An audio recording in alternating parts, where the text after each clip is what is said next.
What's up? It's Marv with the Miles Ahead podcast, and now I'm back after a pretty, long hiatus. I'm going to be doing a couple of short takes. So one it's going to be about the NBA, and the other one is going to be about this upcoming fight that I'm going to be giving my prediction on. So let's dive into it. But first, I want you guys to hit the like, comment, and subscribe. Check out the channel, show your support. I have about 60 plus episodes on Anchor, Spotify, and Apple, and about 20 plus episodes on YouTube. So be on the lookout for more content. So the first thing I want to give my perspective on, it's going to be on the series that I never did get the chance to cover. So here we go.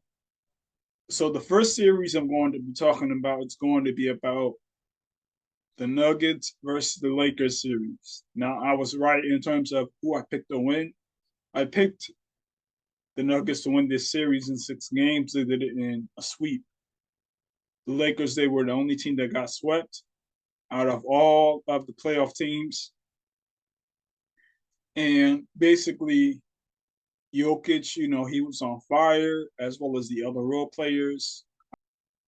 I think Jokic, he averaged a triple double in the series, 20 plus points and over 13 plus rebounds.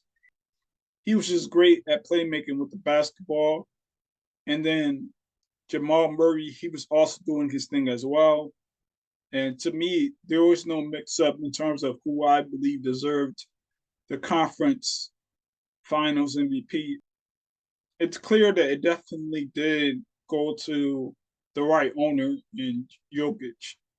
I think that Jokic, he played well defensively on Anthony Davis. What's interesting is when it came to Anthony Davis and stuff like that, everybody just automatically assumed that Anthony Davis would be far more athletic than Jokic due to his size and what he's able to do when it comes to jumping with the basketball. And when it comes to jumping with the basketball, he was more athletic. But as far as him, being able to run, he did not have the same level of athleticism. Jokic was faster with the basketball and without the basketball when it came to him rim running, which is something that Anthony Davis had a hard time with keeping up with. I do feel like that's something that Jokic has utilized to a very high degree in terms of his pace, especially when it came to him running, because he was able to be more conditioned. It's obvious that Jokic, he lost maybe about 50 plus pounds to be in better shape for the playoffs and obviously for the regular season. And, he ended up showing that he is that guy. Now, as far as Anthony Davis, on the other hand, I mean, he did the best that he could do. But to me, there was really nothing that he could have done in order for them to get this victory. To me, I feel like they definitely did need another solid center. But even if they did have that, I still don't believe that they would have got them. Okay. And, Jokic, he just proved that he's definitely the best big man in the NBA. And to me, I also feel like the Nuggets, they have been the best team in the NBA. And, they ended up getting to the NBA Finals.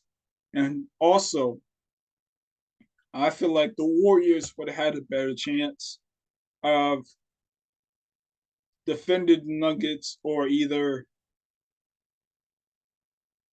pushing it to 6 or 7 games. So to me, I just think that the Lakers, they were also getting the refs as well on their side when it came to some of the calls that was just egregious. And the Nuggets, they were still able to sweep. So I definitely can see why the Nuggets were able to get to where they needed to get to and how far that they were able to push it. Now, some of the things that they were having issues with was keeping the lead. Okay, like they would let teams back in it, and I do feel like that could be an issue in the finals. And as far as Michael Porter Jr., I mean, he shows up in spurts. Okay, and this is a huge stage in terms of the finals, and can I expect for him to do that throughout the whole series? I don't really see it, but hopefully he does. So then my prediction will definitely be correct again. But as far as the other role players, you got Bruce Brown, who was defending D'Angelo Russell very well. You also got KCP, who contributed as well, defensively and offensively. And then on top of that, you also had Aaron Gordon, who really did do his thing, especially in the last game with scoring and also defending LeBron James as well. So when it came to this series, if anything, the person to blame on why they lost in terms of the Lakers, it actually is LeBron James. Okay. LeBron James, he did not play well throughout this whole series. Okay. He was getting far too much love for averaging what he averaged, which what he normally does is he stat pads. You know, he'll have a whole bunch of statistical categories that he was leading in, or he also was, shooting a high percentage, as people would say. And, for the most part, what LeBron James does is he just goes straight to the rim for the most part. And as of now, he's been taking a lot of threes, which just means that he's not really the same player as he used to be. Because back in the day, LeBron James, he would take more shots at the rim, okay, because he definitely was more unstoppable back then. And as far as LeBron, when it comes to that, he's starting to realize that, that stuff is really taking away his energy. So he'll shoot a three. Okay. And as far as the last play in the fourth quarter of game 4, that just told me that he did not have any true post moves or mid range moves to get him to get that shot off. Instead, he was trying to get a foul. So then next thing you know, he could shoot those free throws. And then on top of that, I'm also aware that, LeBron James 38, but hey, he's still in the league, right? And as far as you're still in the league, that means you are still one of those players that have to be beat. So we're going to treat you the same way as if you were 25 years old, because you're still in the league, you're still trying to compete for a championship. And it cannot be any excuses on your quote unquote injury, which at the time when that happened, it was a long time ago. And not only that, the doctor said that you were healed. But now he wanted to try and use that as an excuse, combining with his quote unquote fake retirement, which I actually believe that he's going to be back next year because he's not going to turn down $96 million. But as far as him, doing that, it just was to take the energy away from the Nuggets' victory, sweeping the Lakers. And they were also the only team that got swept out of anybody in the playoffs. So I also believe that, LeBron James, I mean, he's just able to switch up the narrative at a very good way. And by him bringing up his retirement or other people bringing up his foot in the mainstream sports media and stuff like that, that just basically just got people to not want to talk about the truth. which was he got smoked badly. And he was the reason why they lost. I mean, he was trying to shoot too many threes. I think in the first game, he hit a couple threes, and then he took five, five or six more right after that. And then he missed all of them. Next thing you know, the team is out of whack, they're out of rhythm, and basically, they ended up losing that game. And also, I thought that maybe about 4 to 5 players were better than LeBron James in this series. Anthony Davis was because of what he was bringing defensively. And also at times offensively. But mainly what he was bringing defensively was, something that kept the game close. Okay? Altering shots, getting blocks. I mean, he was really doing his thing on that end. Far more than what LeBron was. LeBron, he was letting players get back cuts. He also wasn't good on ball.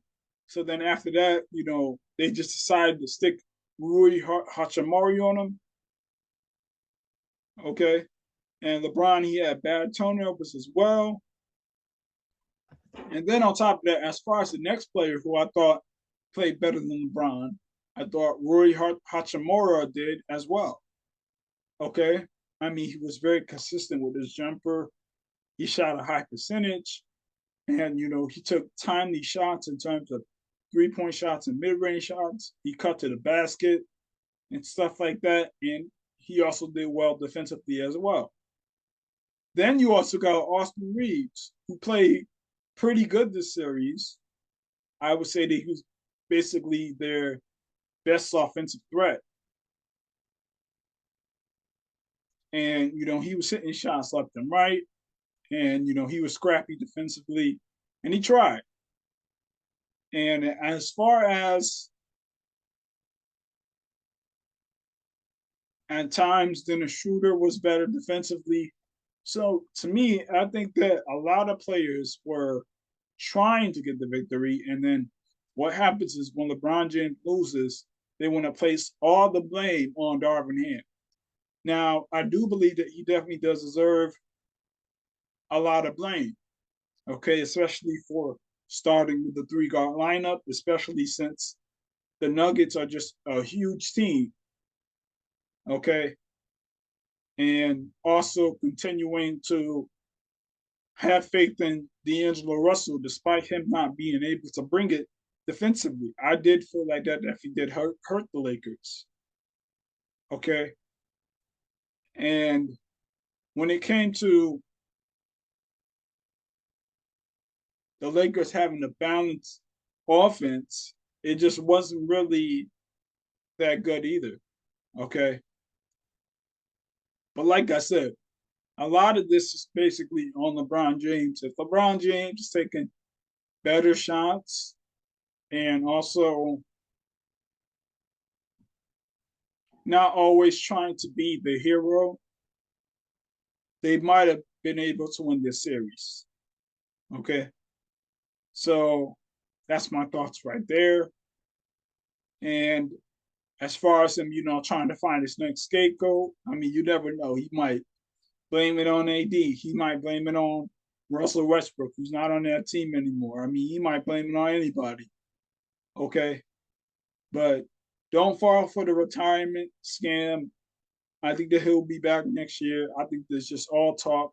And if the Nuggets win the championship this year, you're definitely going to hear from him or something like that. Oh, we lost to the best team in the league. And look at them, they won a championship. So that's something that will definitely be expected by the mainstream sports media. So let's dive into what's next for the Lakers. In my opinion, I think that what's going to happen is LeBron James is going to be a year older. So I can't really see them, competing for championships anymore, for sure. And as far as Anthony Davis, I'm not really so sure if they're going to keep him. They might. And to me, I do feel like the Lakers are definitely going to be looking to trade D'Angelo Russell for sure.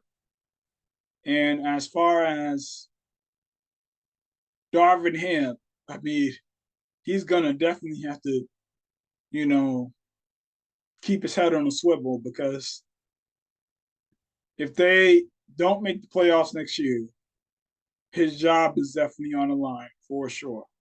So you can definitely look out for that as well. So let's dive into the Celtics versus the Heat series, which I never did get to touch on.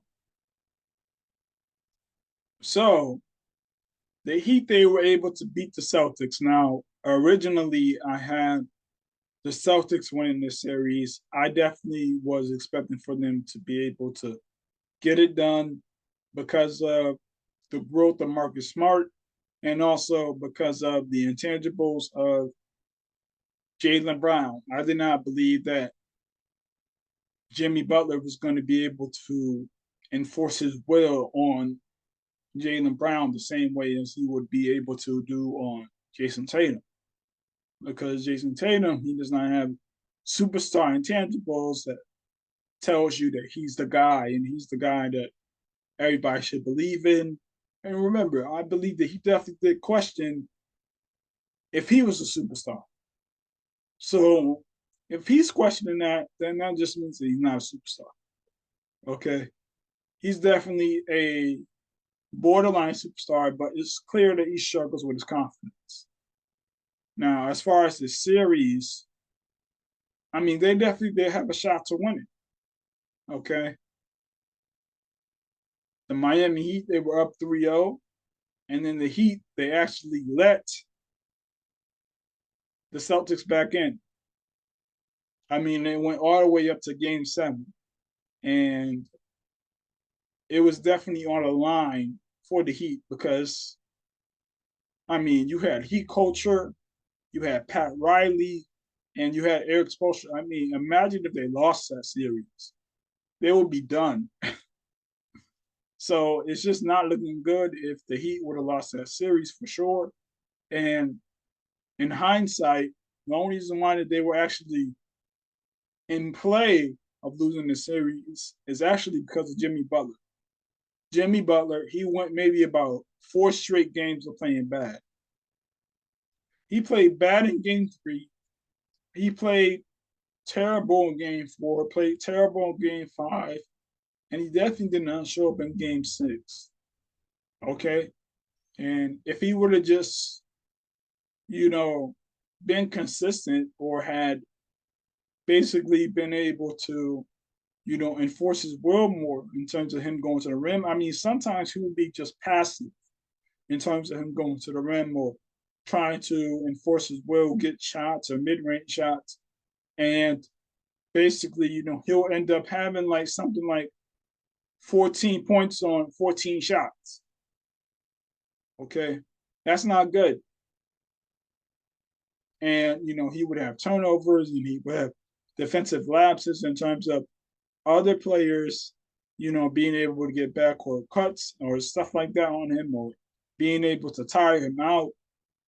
So I do feel like that was huge when it came to the reason why the Heat were close to losing this series. Okay.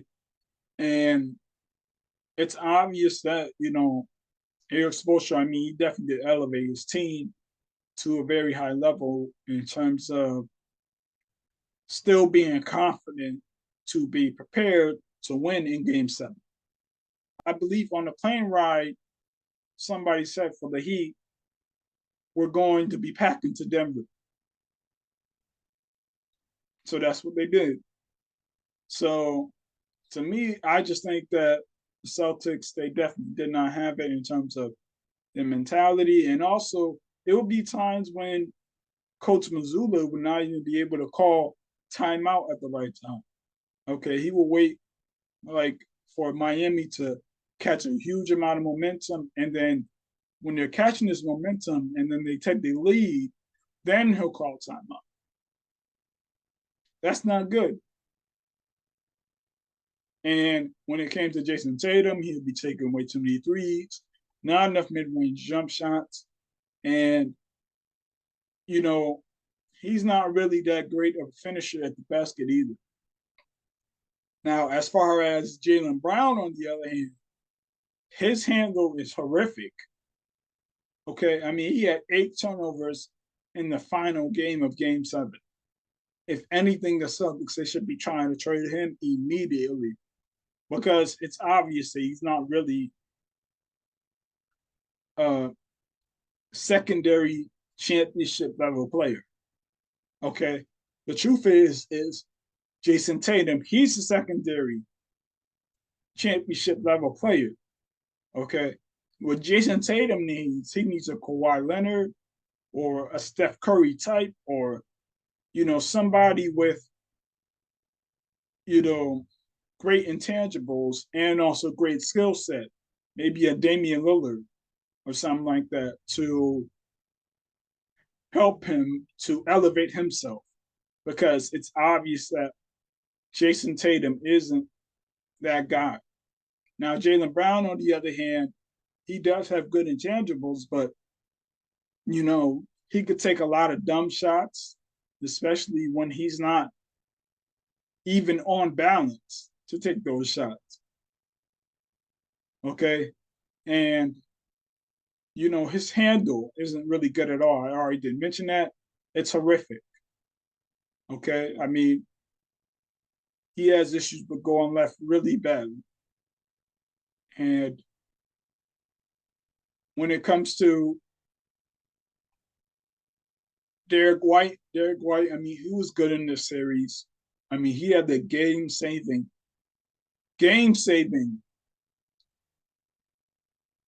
buzzer beater in Game 6, where everybody was on the edge of their seats. In fact, I actually thought in Game 7 it was going to be a blowout in the Celtics' favor, but it ended up being the exact opposite. Okay, now we all know that Jayson Tatum was injured in the first quarter due to a sprained ankle. He tried to play his best, so you definitely got to give him some credit for the toughness that he tried to display.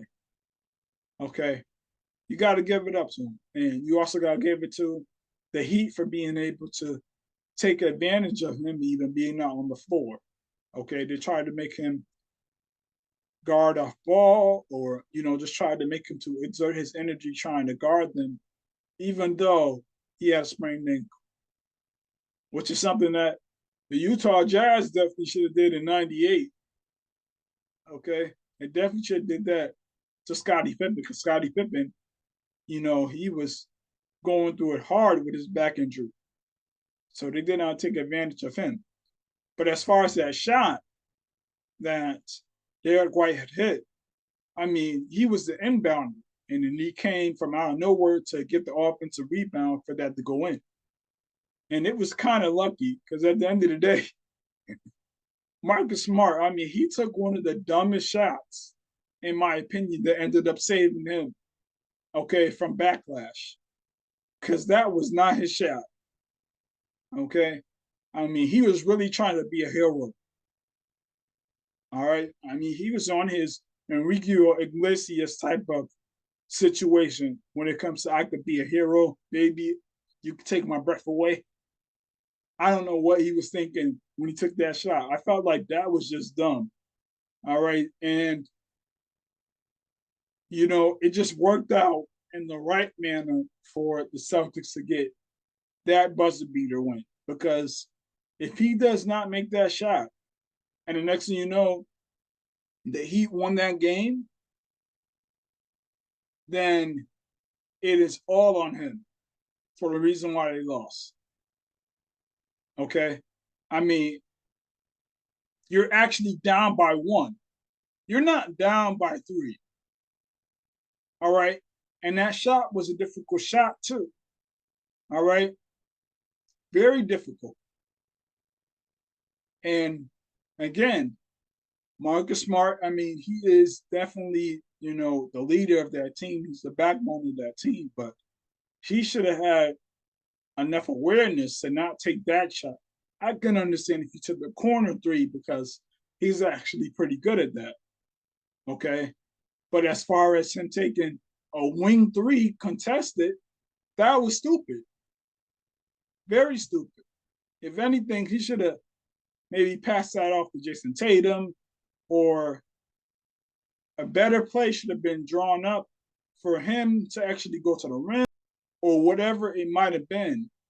There could have been a far better play than that because they were only down by one. And then on top of that, it just looked really stupid because of Miami Heat. They had very bad mental lapses. I mean, Max Juice, he didn't box out, and also Jimmy Butler didn't box out. Bam Adebayo didn't box out. I mean, it was just very bad. And, for that to happen in that way, and for the Heat to be able to collect themselves and blow out the Celtics in Game 7, what else can you say there? Great performance.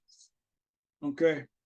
Because the Celtics, they definitely did have it all in their favor. They have the home crowd. And I actually thought that the Celtics was going to make it hard on them as far as the fans and the organization. I was thinking that, they were going to turn off the water in the hotel, or maybe, make calls to their families, or, just do all types of dumb stuff like that Celtics, fans are known for. And, I thought that the Celtics fans were going to do whatever it took, or the organization was going to do whatever it took for the Heat to have a bad game in Game 7. And, I also thought the refs were going to be involved as well, because, to be honest with you, in the end, the Celtics, they were favored to win this series, but not only were they favored, they're actually a slightly more exciting team. Okay. And as far as the Celtics and stuff like that, they're also a historic franchise as well. So I definitely did see the league trying to push the Celtics to get this victory, but it's just obvious that the Celtics, they didn't have it. Okay. And when it came to Al Horford, it's obvious that he definitely does need to retire as well, because he's not the same player either. Okay. Now, if this was Al Horford on the Hawks, they might have won this series. Okay. But it's clear that he's too old to be playing basketball. I think that he should definitely retire after this season is over, for sure, or next season, or whatever that he has in mind. He needs to do it soon. Okay. Because Bam Adebayo, he definitely did take over in this series defensively and offensively. He was making tough shots, getting layups, and he was getting key rebounds, and he was doing it all. Kyle Lowry showed up too. And if anything, I actually believe that the conference finals MVP, the Eastern Conference Finals MVP, should have gone to Caleb Martin. I mean, he was extremely consistent. I mean, he had 19 points on 60% shooting from the field, 40% shooting from the three. And in Game 7, I mean, he had the game of all games, 26 points. And he was the spark for the reason why they even got out to that lead in the first place. So Jimmy Butler, I mean, he was good in the last game, but he wasn't a cog for the reason why they went up. As far as the momentum, it was Caleb Martin.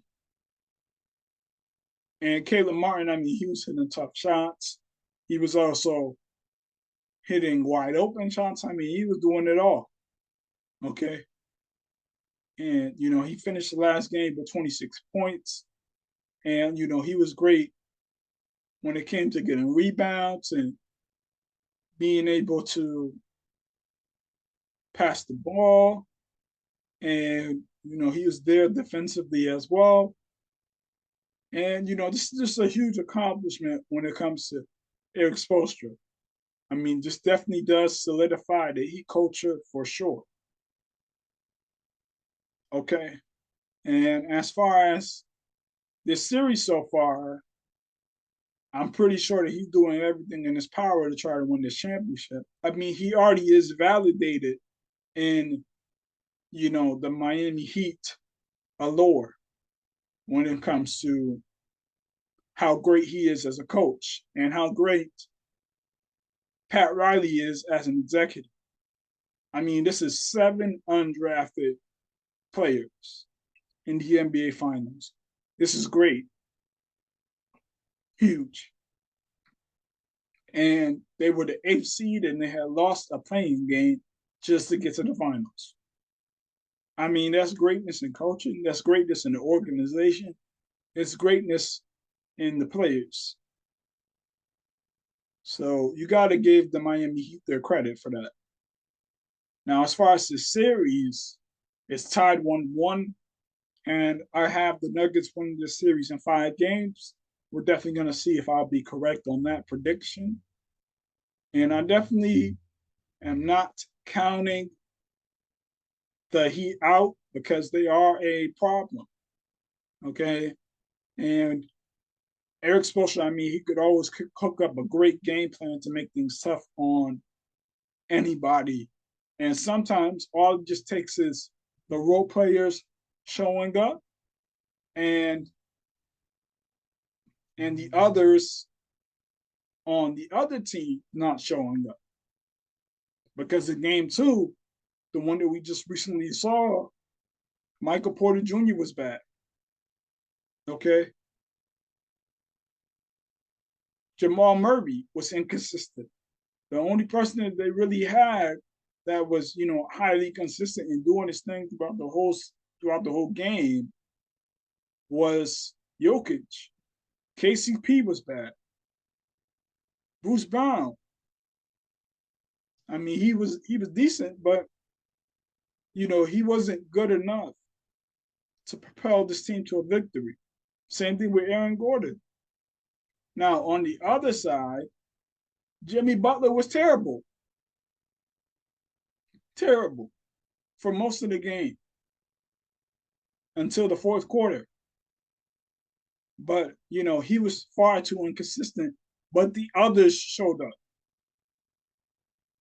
The others showed up. Duncan Robinson showed up, especially in that fourth quarter. I mean, you could basically give the game ball of number 2 to Duncan Robinson. Gabe Vincent was huge. Bam Adebayo was huge. Everybody except for Jimmy Butler was huge in this game. So you definitely got to give the Heat their credit for that one. Okay. That was not a Jimmy Butler game. It was a Miami Heat game. And in my opinion, I think that Jimmy Butler, he's definitely going to have to average 30-plus points at some point in this series for the Heat to even have a chance, in my opinion. All right. And if anything, I think that a lot of this is also on Coach Mike Malone. Because instead of him just calling a timeout, he decided to just ride with Jamal Murray and try to see if he would be able to tie the game up. It didn't end up happening that way. All right. Jokic, he also was in foul trouble. He had some bad turnovers. And I fully expect for them to be better in the next game for sure. Okay. And I expect for the role players to be able to show up.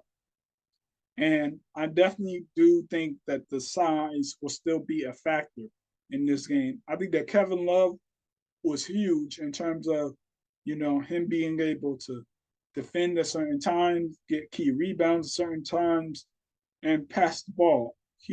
Keep the fast break pushing. And like I said, Duncan Robinson was huge. Gabe Vincent was huge.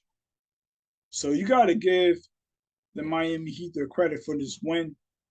And as far as the Denver Nuggets, I mean, look, a lot is on the line for these next two games. And I'm not going to count the Heat out of winning this series because, in my opinion, the coaching edge definitely does go to Erik Spoelstra for sure. Okay. But this is the chance for Mike Malone to stamp himself into the Raptors. I mean, if he gets the Nuggets their first win in a championship, I mean, his name is stamped forever in Nuggets history. And imagine how, great that he's going to be talked about, especially if they continue to win from here on out. This is huge for, the Nuggets legacy. Okay. Now, I think that Jokic definitely does have it in him in terms of the intangibles and his style of play. I'm like, yes, you can let Jokic score. And he definitely is a lot more effective if he's passing the ball or trying to get the hockey assists and stuff like that. But he could score too. All right, he has great touching on the basket. And to me, I definitely do believe that it's still going to be a very tough series for sure. But I'm going to still go with the Nuggets to win this series in 5 games for sure.